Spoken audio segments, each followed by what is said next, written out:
So hakuna mtu anaenda kwenye mashindano haya eti aende tu akaonekane. Hapana, kila timu imejisatiti kwenda kufanya vizuri, na ndio maana sisi tunatarajia tukutana na upinzani mkali, kwa sababu kila timu inataka kufanya vizuri kwenye mashindano haya. Kuhusu kikosi, tutarajie kuona mkiwa na full squad katika michuano hiyo? Wapo baadhi ya nyota wetu hatujasafiri nao. Jimison Mwanuke hayupo kwenye safari, Jonathan Soa hayupo kwenye safari, Ibrahim Moro hayupo kwenye safari, Maruf Shakei hayupo kwenye safari. Kwa hiyo ni kweli kuna baadhi ya nyota wetu hatujasafiri nao, na ni mipango tu ya benchi la ufundi. Tusingeweza kusafiri na timu nzima. Kwa hiyo wao na ndio mipango yao waliamua iwe hivyo. Basi tumekuja na kikosi ambacho tunaamini kinaenda kutupatia ushindi kwenye mechi ambayo tunaenda kushinda.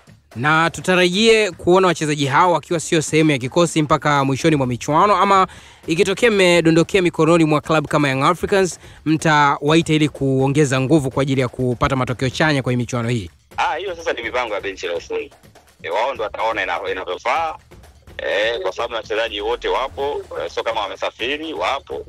Na kiona kama kuna ulazima, why not? Si wachezaji wetu bwana. Mashindano tunashiriki kwa lengo la kurudi na kombe nyumbani.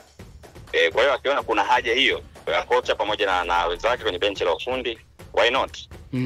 Kwa hiyo kuna uwezekano mkubwa pia tukawashuhudia. Kila kitu kinawezekana kaka.